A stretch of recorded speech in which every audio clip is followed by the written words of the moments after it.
Que a palavra do Senhor fale ao coração de todos nós, apesar de mim. Amém? Queria pedir que os irmãos abrissem comigo em Eclesiastes 3. A gente vai ler a partir do primeiro versículo.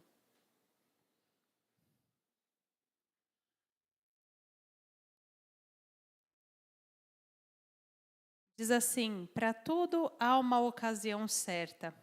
Há um tempo certo para cada propósito debaixo do céu. Tempo de nascer e tempo de morrer. Tempo de plantar e tempo de arrancar o que se plantou. Tempo de matar e tempo de curar. Tempo de derrubar e tempo de construir. Tempo de chorar e tempo de rir. Tempo de prantear e tempo de dançar. Tempo de espalhar pedras e tempo de ajuntá-las. Tempo de abraçar e tempo de se afastar. Tempo de procurar algo e tempo de desistir de sua busca. Tempo de guardar e tempo de jogar fora. Tempo de rasgar e tempo de consertar. Tempo de calar e tempo de falar. Tempo de amar e tempo de odiar. Tempo de guerra e tempo de paz. O que ganha o trabalhador com o seu esforço? Vi a tarefa que Deus impôs aos homens para que se ocupem com ela. Ele faz tudo belo a seu tempo. Também pôs a eternidade no coração do homem, sem que este consiga compreender a obra que Deus fez do começo ao fim. Sei que não há nada melhor para o homem do que ser feliz e praticar o bem enquanto vive. Sei que também que pode comer, beber e ser recompensado por todo o seu trabalho é um presente de Deus. Sei que tudo o que Deus faz permanecerá para sempre.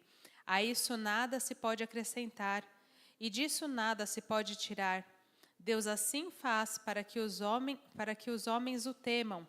O que é, já foi, e o que será também já foi anteriormente. Deus investigará o passado. Vi algo acontecer debaixo do sol. No lugar da justiça havia impiedade, no lugar da retidão ainda mais impiedade. Eu disse a mim mesmo: Deus julgará tanto o justo como o ímpio, pois há um tempo para todo propósito, um tempo de julgar tudo o que é feito. Também disse a mim mesmo: quanto aos homens, Deus os prova para que vejam que são como animais. Certamente o destino do homem é o mesmo do animal, o mesmo destino os aguarda. Como morre um, assim morre o outro. Todos têm o mesmo fôlego de vida. O homem não tem vantagem alguma sobre o animal. Tudo é inútil. Todos vão para o mesmo lugar. Todos vieram do pó e ao pó retornarão. Quem pode dizer se o fôlego do homem sobe às alturas, se o fôlego do animal desce para a terra? Portanto, observei que não há nada melhor para o homem que desfrutar do seu trabalho, porque essa é sua recompensa, pois quem poderá trazê-lo para ver o que acontecerá depois de morto? O que eu queria trazer de destaque para esse texto é de como o autor foi perspicaz de notar que o tempo de todas as coisas está nas mãos de Deus. Porque é esse o foco. O tempo para todas as ocasiões, o tempo para todas as coisas, para cada momento, está nas mãos do Senhor. Né? Em diversos outros textos, diversos outros contextos, o Senhor ensina como cada período, como cada momento da vida é diferente. É claro que nem todos os tempos são bons ou são fáceis. E mesmo os melhores acontecimentos da vida, eles são acompanhados também de trabalho. Né? Trabalho intenso, que exige de nós. Né? Exige que a gente amadureça para a gente viver com sabedoria cada fase, cada momento que a gente está. Né?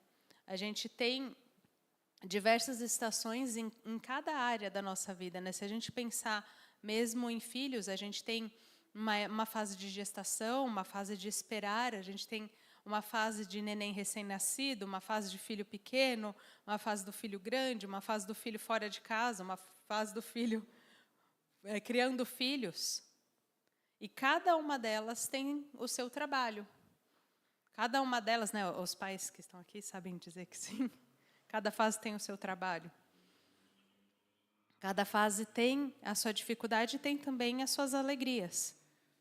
Certo? Os tempos de trabalho também, tem dias de trabalho intenso, tem tempo de férias, tem tempo de trabalho equilibrado, tem tempo de desemprego. Cada uma das coisas com a sua exigência. Tem o luto pela perda de alguém, um tempo de receber o amor dos irmãos, tempo de receber o consolo do Senhor, tempo de aprender a consolar os outros. Cada uma das coisas, a gente precisa colocar o foco, colocar o nosso coração em trabalhar para o Senhor. Né? Quando ele fala que as coisas são inúteis, por que é inútil? Porque enquanto o nosso foco for nas coisas da vida, tudo vai ser um fracasso. Quem nunca teve essa sensação de olhar e trabalhar e parecer que o trabalho não dá em nada? Que você se esforçou tanto e não serviu para nada. Fez tanto e foi só cansaço. Fez tanto e o trabalho foi só pesado. Realmente, tudo dessa vida, tudo que for terreno, vai trazer um cansaço, talvez até uma desesperança também, de que não serviu para nada. A gente vai ver, inclusive, injustiça e corrupção à nossa volta. Né? Como ele disse aqui, olhei, vi algo mais debaixo do sol. No lugar da justiça havia impiedade, no lugar da retidão ainda mais impiedade. A gente vai ver isso quando a gente olhar o mundo à nossa volta. A gente vai ver injustiça em cima de injustiça. E se a gente continuar olhando para essas coisas, a gente vai sentir o peso do cansaço, o peso do fracasso. A gente só consegue desfrutar daquilo que o Senhor tem de bom para nós quando a gente olha para Ele. Que em todo tempo Deus continua sendo Deus. E quando nós vivemos a nossa vida para glorificá-lo, para render graças a Ele, mesmo nos momentos que a gente considera mais difíceis, a gente tem a oportunidade de ser transformado, de ter o nosso olhar transformado e ver que isso é bom. Mesmo diante de tudo isso, mesmo chamando as coisas de inútil, ele percebeu que o que Deus faz permanece para sempre. Que isso nada pode mudar, nada se pode acrescentar nem retirar do que Deus fez. A percepção do homem pode ser essa de que nada vale a pena, mas a bênção, né, o que ele fala de poder comer, beber e ser recompensado por todo o seu trabalho é um presente de Deus. Então a gente pode ver o presente de Deus em meio a todo o trabalho, em meio a todas as coisas. Deus prova para que a gente veja, né, como ele fala, que a gente é como os animais. É interessante quando ele traz essa comparação que fala, olha, é meio para a gente não se sentir demais. Né? O fim do corpo do animal, o fim do nosso corpo é o mesmo. Por isso, os nossos olhos precisam estar naquilo que é eterno, naquilo que não vai morrer. Né? Como ele fala aqui, o Senhor colocou a eternidade no nosso coração, porque realmente nada nesse mundo vai conseguir satisfazer. A nossa satisfação vai estar no Senhor.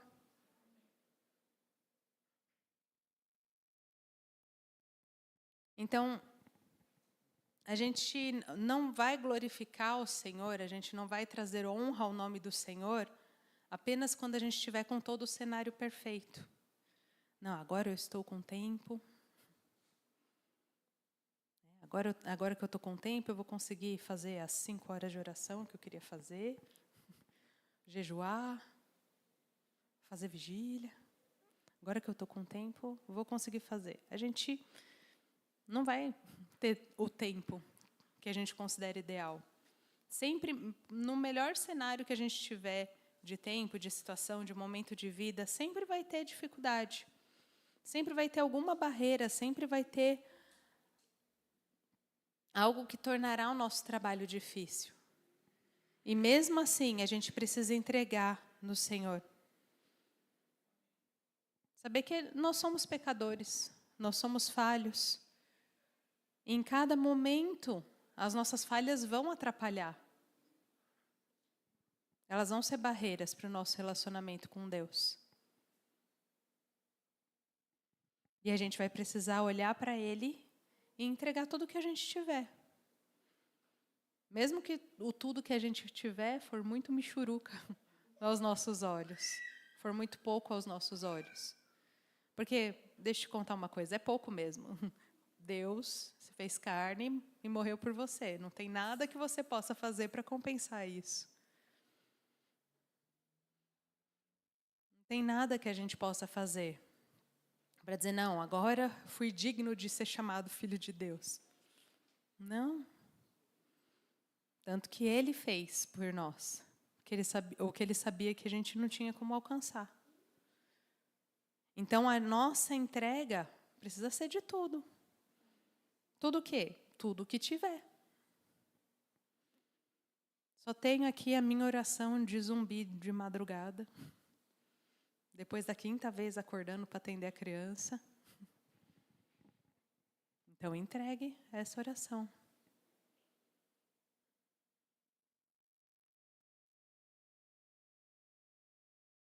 E aí, queria chamar a atenção para esse aspecto que ele fala de trabalhar e desfrutar. Ele fala de como o trabalho é bênção e de como desfrutar é bênção. Então, uma coisa está ligada com a outra. Às vezes a gente quer só trabalhar para desfrutar depois e a gente às vezes quer só desfrutar e nem pensar no trabalho. Mas a bênção, a alegria está nos dois. Aprender a desfrutar do momento que a gente está vivendo em meio ao trabalho que a gente está vivendo. É isso que vai ajudar, inclusive, o Senhor nos conduzir até Ele. Se a gente estiver atento para ver, se a gente não estiver reclamando demais. Se a gente estiver com os olhos abertos para ver. É claro que dá muito trabalho acordar de madrugada para criar um bebê. Muito. Mas também é precioso desfrutar dos sorrisos e do desenvolvimento do bebê. Dá muito trabalho acompanhar a lição de casa da filha ou do filho. Dá muito trabalho. Cada vez mais, né? Porque vai passando para coisas que você já não lembra mais quando aprendeu. Dá muito trabalho. Mas também é muito recompensador ver a criança superar os limites, aprender as coisas, começar a ler as próprias palavras sozinhas. Há uma recompensa nesse trabalho simples, de ensinar perseverança, de ensinar a prosseguir, enquanto você mesmo aprende a perseverança, enquanto você mesmo aprende a prosseguir. Então, tudo na nossa vida tem esses aspectos. Eu trouxe esses 2 exemplos que são o que eu posso pensar de mais simples, né? Da vida cotidiana de uma mãe, de atender as necessidades das crianças, mas você pode estender isso para todo o trabalho que você faz. Seja ele fora de casa, seja dentro de casa, seja trabalho de solteiro, seja trabalho de casado, tem uma porção da bênção de Deus em cada uma dessas coisas. E a gente tem que aprender a desfrutar, porque tudo que Deus faz é bom. Tudo que Deus faz é perfeito. E a gente não vai ter visão do todo da história. Mas Ele colocou pedacinhos da eternidade para a gente ver no dia a dia. Pedaços da graça, da bênção de Deus para a gente ver no dia a dia e ver, isso é bom. Olha, isso é reflexo da bondade de Deus. Olha, minha filha deu os primeiros saltos sozinha. Isso é fruto da bondade de Deus. Olha, a gestação passou de 30 semanas. Isso é fruto da bondade de Deus. Né? Olha, a criança dormiu a noite inteira pela primeira vez. Isso é fruto da bondade de Deus.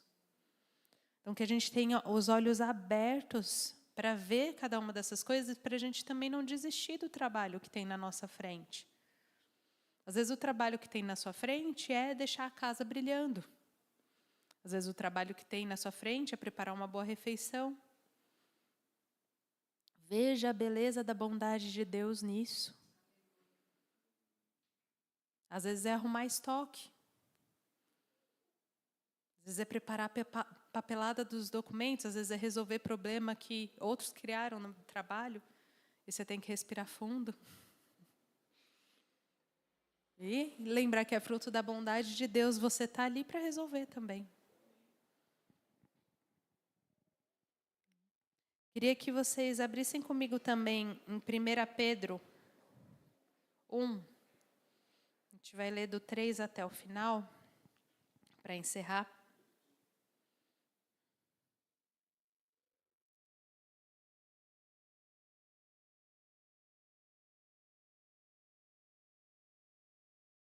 Diz assim, em 1 Pedro 1, 3 a 25. Bendito seja o Deus e Pai de nosso Senhor Jesus Cristo, conforme a sua grande misericórdia, Ele nos regenerou para uma viva esperança, por meio da ressurreição de Jesus Cristo dentre os mortos, para uma herança que jamais poderá perecer, macular-se ou desvanecer. Essa herança está guardada nos céus para vocês, que mediante a fé são protegidos pelo poder de Deus até chegar à salvação que está prestes a ser revelada no último tempo. Nisso vocês exultarão, ainda que agora, por um pouco de tempo, devam ser entristecidos por todo tipo de provação. Assim acontece para que a fé de vocês, muito mais valiosa do que o ouro que perece, ao ser provado pelo fogo, seja provada e resulte em louvor, glória e honra quando Jesus Cristo for revelado. Vocês o amam, apesar de não o terem visto.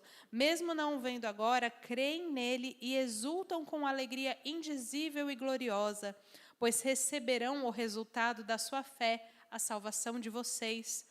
Foi a respeito dessa salvação que os profetas que falaram da graça destinada a vocês investigaram e examinaram, procurando saber o tempo e as circunstâncias para as quais apontava o Espírito de Cristo que neles estava, quando predisse a vocês os sofrimentos de Cristo e as glórias que se seguiriam a esses sofrimentos.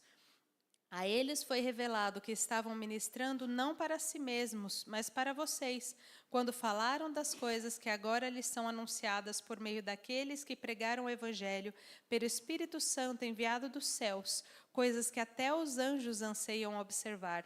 Portanto, estejam com a mente preparada, prontos para agir. Mantenham-se alertas e ponham toda a esperança na graça que será dada a vocês quando Jesus Cristo for revelado. Como filhos obedientes, não se deixem mudar pelos maus desejos de antes, quando viviam na ignorância. Mas assim como é santo aquele que os chamou, sejam também santos em toda a sua conduta. Pois está escrito, sejam santos porque eu sou santo. Uma vez que vocês chamam Pai aquele que julga imparcialmente a obra de cada um, vivam com temor durante a jornada terrena de vocês. Pois sabem que não foi por meio de coisas perecíveis como prata e ouro que vocês foram redimidos da sua maneira vazia de viver, transmitida pelos seus antepassados, mas pelo precioso sangue de Cristo, como de um cordeiro sem mancha e sem defeito, conhecido antes da criação do mundo, revelado nesses últimos tempos em favor de vocês. Por meio dele, vocês creem em Deus, que o ressuscitou dentre os mortos e o glorificou, de modo que a fé e a esperança de vocês estão em Deus. Agora que vocês purificaram a sua vida pela obediência à verdade, visando ao amor fraternal e sincero, amem sinceramente uns aos outros de todo o coração. Vocês foram regenerados não de uma semente perecível, mas imperecível, por meio da palavra de Deus, viva e permanente. Pois todas as pessoas são como a relva, e toda a sua glória como a flor da relva. A relva murcha e cai a sua flor, mas a palavra do Senhor permanece para sempre. Essa é a palavra que foi anunciada a vocês. Amém?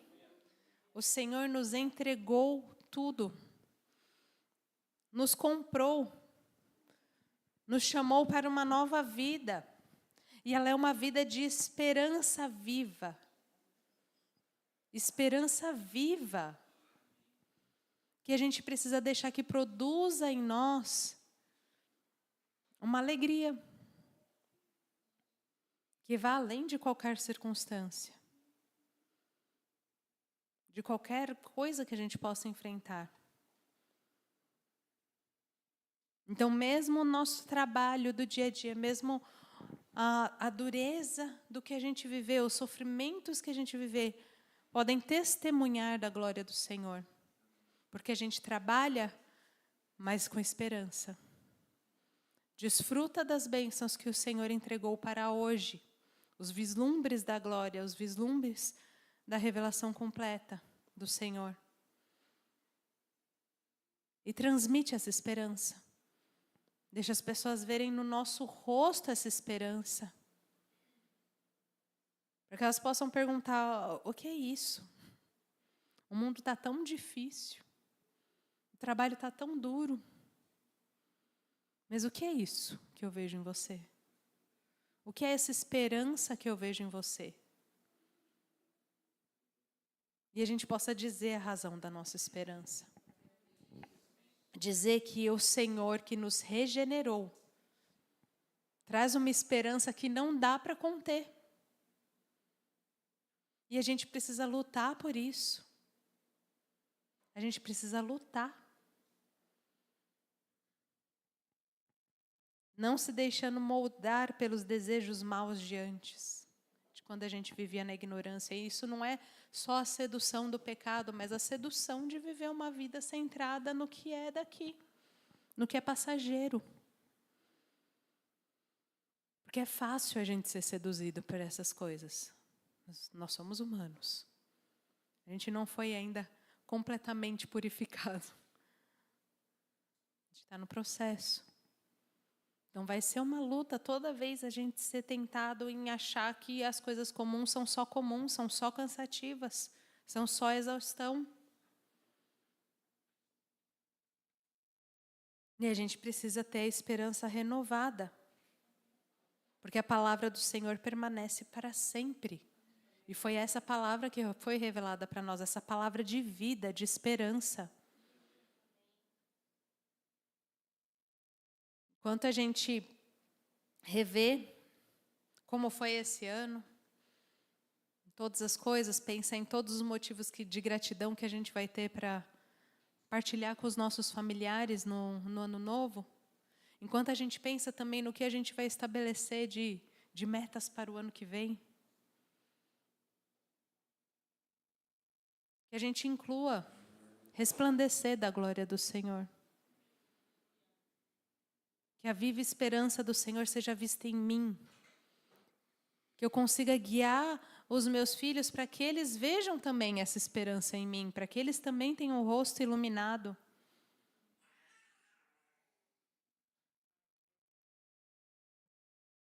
Para que eles não sejam confundidos também.